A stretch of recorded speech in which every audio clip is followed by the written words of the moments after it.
إن الحمد لله نحمده ونستعينه ونستغفره ونعوذ بالله من شرور أنفسنا ومن سيئات أعمالنا من يهده الله فلا مضل له وما يضلل فلا هادي له وأشهد أن لا إله إلا الله وأشهد أن محمدا عبده ورسوله. Today we're going to talk about Sharia.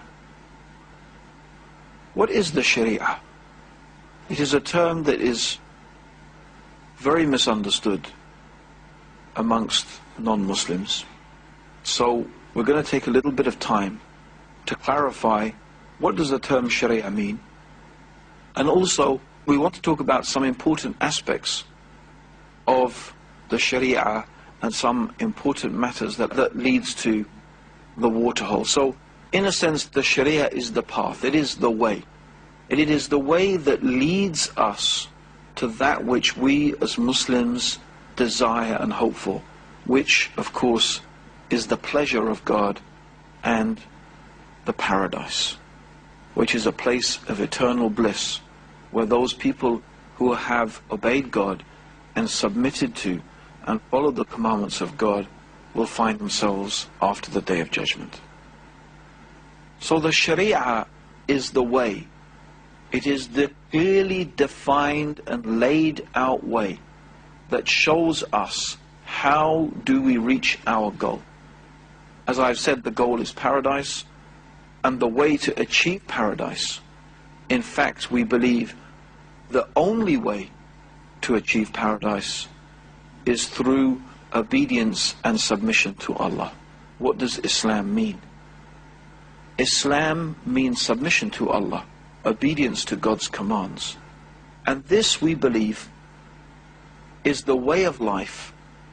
It is the religion that God has and always had ordained and decreed for human beings to follow. In fact, the Quran teaches us that Moses, Abraham, Noah, Jacob, the prophets sent to the children of Israel, including John the Baptist and Jesus, and of course God's last and final messenger, Muhammad. May Allah's peace and blessings be upon all of his messengers. We believe all of these messengers were Muslim, people who submitted to God. And the deen, or the way of life, the way of living that they followed was a way of submission and surrender to the Creator. However, although in general the principle, the idea, the concept that the prophets came with was the same, in other words, submission to God, the details of the acts of worship, how to pray, how to fast, the specific laws through which and by which various communities should live their lives, they have changed over time. So there are some things that we find that the Quran and the teachings of the Prophet Muhammad allow, that were forbidden to people who came before. And there are some things that are forbidden in the Quran that were allowed to the people who came before. Why? Because although the message of the prophets is the same, their message being submission to God, some of the details of how the human beings should do that have changed over time. Let us think about that, why that might be. One of the reasons we could give is that humanity as a whole has gone through various stages, rather like we as individual human beings go through various stages. When we were born, we were in a certain state, and we needed certain things. Well, many of us, of course, we put nappies on our babies, and the children are breastfed. The food that they are given is not the same as the food that the adult is given. The clothes that they wear is not the same as the clothes that we wear as an adult. And it's the same thing with humanity in general. Humanity was young. There were certain guidelines, certain simple guidelines and laws that were needed. Humanity and the interaction between human beings in general was a much more simple affair. And therefore the guidance that we needed was much more basic. But as human beings changed, and as humanity itself grew, and as the world changed, then individual communities, they needed specific guidance for those specific times and for those specific places.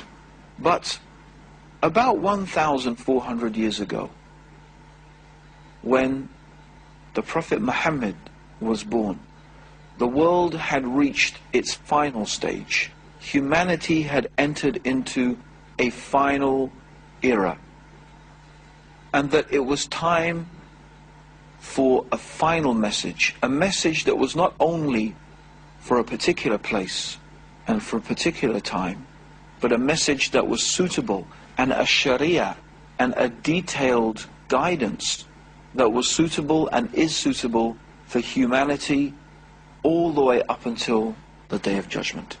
And that was the guidance that has been revealed by Allah in the Quran and has been detailed in the practice of the Prophet Muhammad, may Allah's peace and blessings be upon him. So this is the Sharia.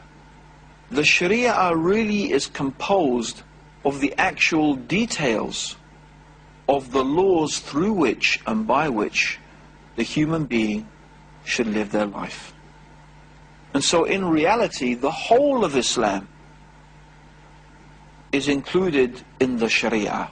The Sharia is really the practical side of how we should live our life in a way that is in submission to Allah.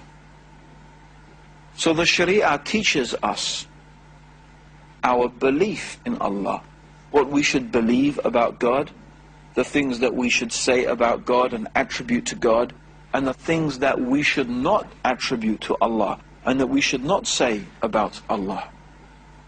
The Sharia details our belief in the angels, in the books that God has revealed throughout the ages, and the messengers and the prophets whom Allah has sent.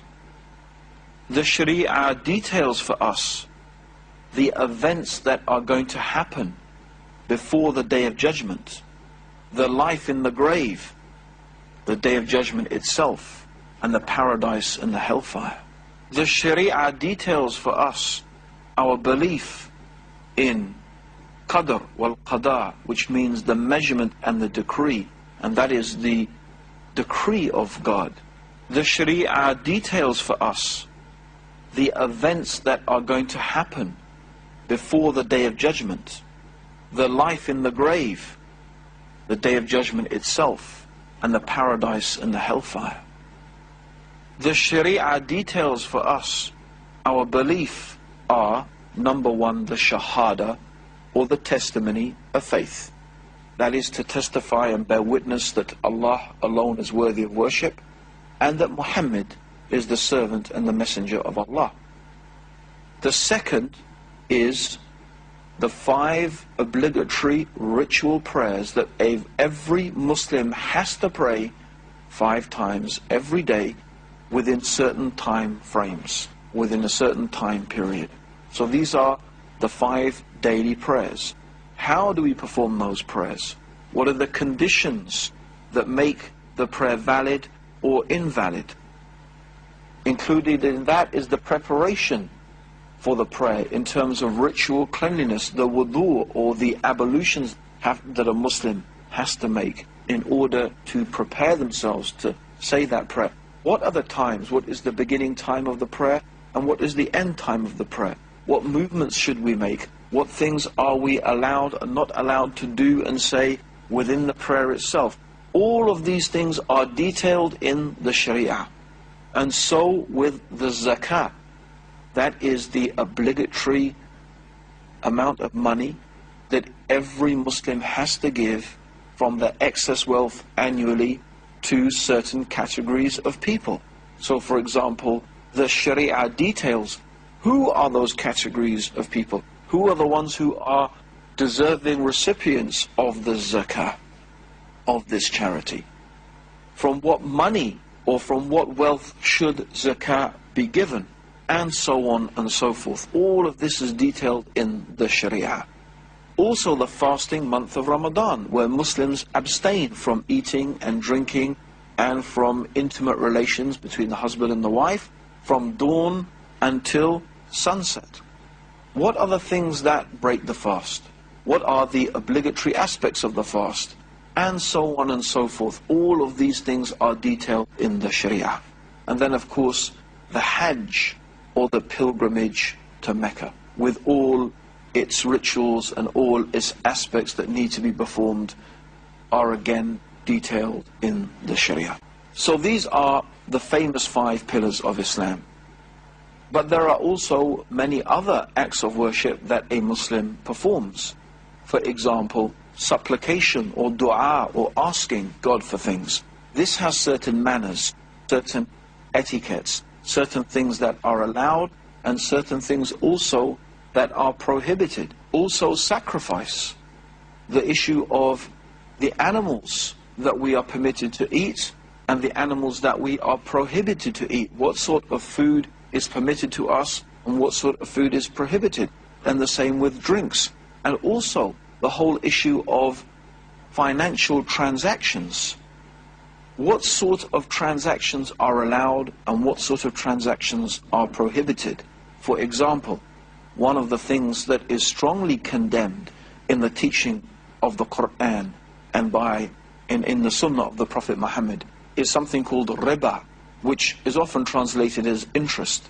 But in fact, riba is more comprehensive merely than what we are used to as the term interest. But this is again a type of transaction, a type of dealings between people that is strictly prohibited in Islam.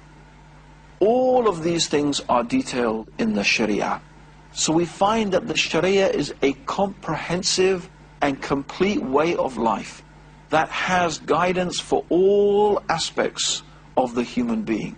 It not only teaches us how we live our life in a way that is pleasing to God in terms of the actual personal and collective acts of worship that we have described, but also matters of interaction between the human being, between the husband and the wife, between the ruler and the ruled, between the teacher and the taught. All of these things are taught to us and detailed to us in the Sharia. And it may come as a surprise to even some Muslims that Islam has an economic system. The Quran and the teachings of the Prophet Muhammad detail a system of economic activity by which and through which we should conduct our economic affairs concerning trade and so on and so forth. The Quran also details laws by which rulers should govern and judges should judge. In fact, it is considered to be an essential aspect of God's unity and divinity.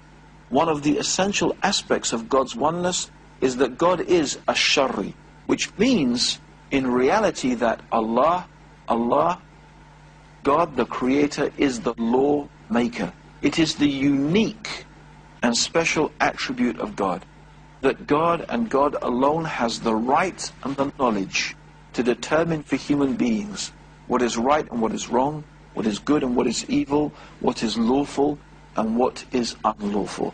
And if any human being or collection of human beings claims that they have the right or the knowledge to legislate in opposition to what God has legislated, then in fact they have claimed for themselves divinity. They've claimed for themselves to be equal with Allah. And of course, no one, nothing can be equal to Allah. Included in the Sharia, therefore, is a legal system. Laws through which and by which we govern our interpersonal relationships, like marriage and divorce, for example. And another matter that is covered under the Sharia, that is part and parcel of the Islamic way of life, and again it's something that even many Muslims are not familiar with these days, is that Islam also has a political system.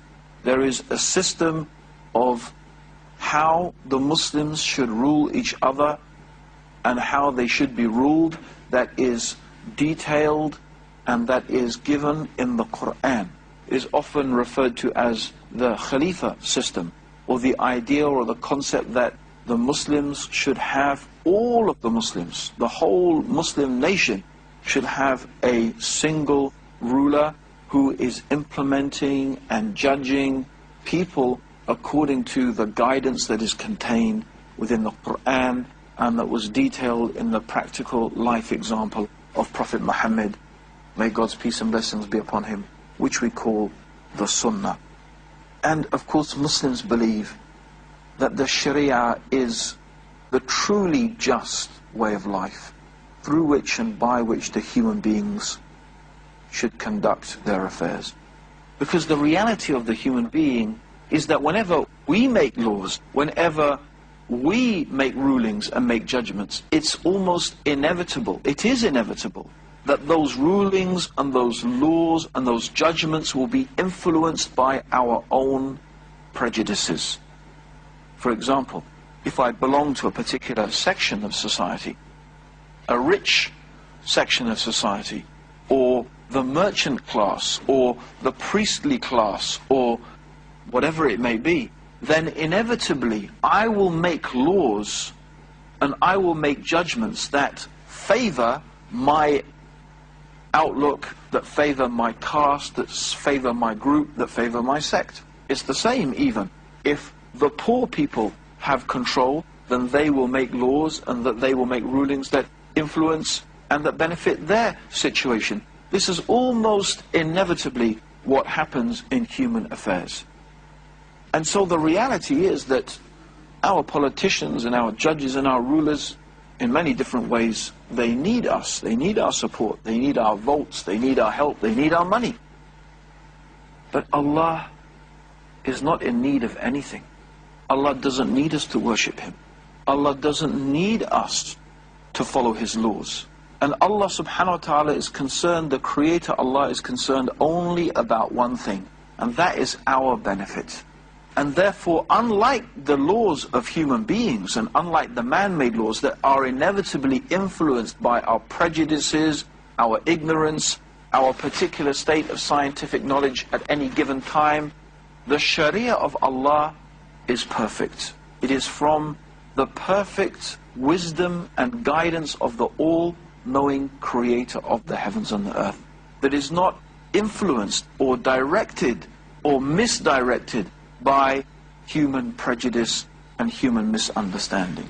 So this is why the Sharia, we believe, is ultimately the truly just way of life. It is truly the just system. It is truly the just way through which and by which human beings can conduct their affairs. Because Allah is the best knower of our needs. Allah is the best knower of our requirements. Allah knows us better than we even know ourselves. And therefore there is a great logic in the understanding that we should submit ourselves and we should follow and that we should guide ourselves and rule ourselves according to what Allah the Creator has revealed. And that is why the Quran warns that those people who do not rule by that which God has revealed, it is as if they have disbelieved in God. It's as if they have rejected God, and they have fallen by doing that into a great wrongdoing and a great misguidance. Indeed, one of the things the Quran criticizes the Jews and the Christians for is that they had taken their priests and their rabbis and made them gods besides Allah. When the Prophet Muhammad recited this particular verse of the Quran, there was one of his companions who used to be a Christian, and he said, "O Messenger of God, we didn't used to worship them, we didn't used to worship our priests and rabbis." The Prophet Muhammad said, "But didn't they make lawful for you the things that God made unlawful? And didn't they make unlawful for you the things that God made lawful?" And you accepted that? When the companion heard those words, he said, yes, we used to do that. Then the Prophet Muhammad, may God's peace and blessings be upon him, said, that was your worship of them. In other words, when you made them equals in legislation, when you allowed them to change the laws that Allah had revealed, when you permitted them to allow for you the things that God had forbidden, and forbidden for you the things that God had allowed, when you did that, then you made them, these priests and rabbis, equals with Allah. This, of course, is also a historical and severe warning to the Muslims also, and a reminder that every Muslim is obliged to judge themselves and their families and each other and their own affairs by the guidance and the revelation that is contained in the Quran and the teachings of the Prophet Muhammad. May Allah's peace and blessings be upon him. In fact, Allah warns us, and Allah swears, no, by your Lord, they can have no faith. They can have no true faith until they make you, Muhammad, a judge in all disputes between them, and find no resistance in their heart against your decision, and submit to it with the fullest submission. And this clearly shows that every Muslim is required to make the Sunnah, the way and the teachings of Prophet Muhammad, who explained the verses of the Quran and lived them in his life. We have to go back in all our affairs, whenever we have a disagreement, whenever we have a disputation. If we are Muslim and we are people who believe in God and the last day, we would go back to what the Prophet Muhammad has said, and we will make that a judge between us. And when we have found what Islam teaches, what the Quran teaches, what the Prophet Muhammad says, we will be happy with it, and we will follow it, and we will submit to it. So to conclude and to recap, the Sharia is the way that leads to God's pleasure. It is through obedience to the commands of Allah, by following the laws, the rules, the guidance that God has given us in the Quran and in the life example of Prophet Muhammad. By following that, that is the means through which and by which we draw closer to Allah. And this is the meaning of the Sharia. It is an all-encompassing term that covers everything in the religion of Islam, through which and by which we seek the pleasure of God and aim for God's paradise, and also all of that through which we avoid the anger of Allah and avoid Allah's punishment. Allahumma salli ala Muhammadin wa ala alihi wa sahbihi wa sallam.